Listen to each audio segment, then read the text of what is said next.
Hello, greetings. Hello, everyone. Janine Palmer here to talk to seekers, anyone interested in studying deeper meanings of religion. Christianity is what we're talking about today. When you go back to the deeper meanings in the language they were written in, okay?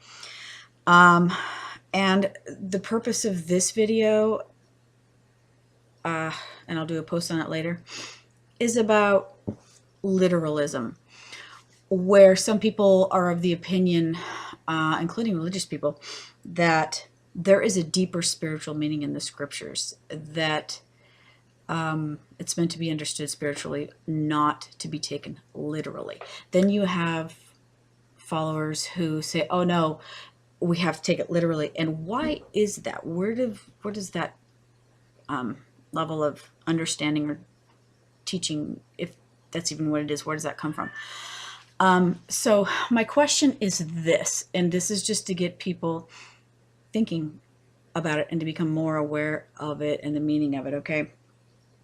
Not meant to be offensive in any way. So if we're going to ask the question about taking scripture literally, okay, this is the question that I'm posing. At the beginning of the Bible, Genesis 1:26, perhaps. Let's talk about the word Elohim. People are familiar with the word Elohim if they've done some study. As another name for God. There are many names for God, okay?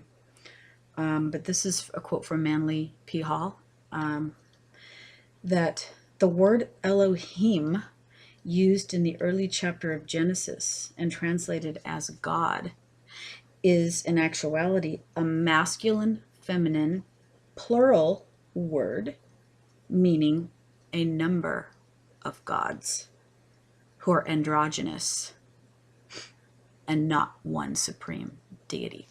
So if you look up Genesis 1:26, why does it change? Okay, why does it say, so if we're taking scripture literally, which part do we take literally?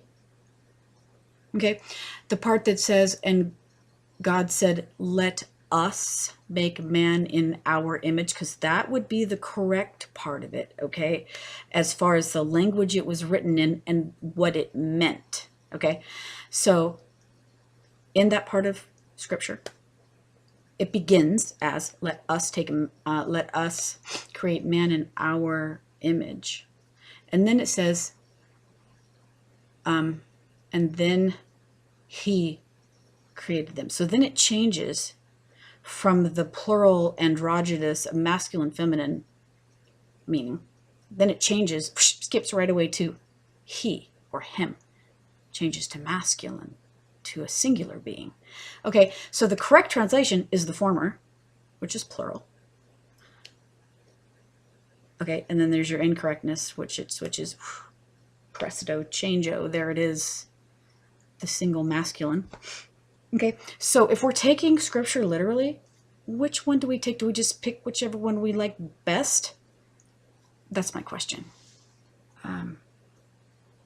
When we're taking scripture literally, which part of it? So if you go back and study the oldest texts that we have and what they mean in the language they were written in, not in English when it's translated 5 different times, okay?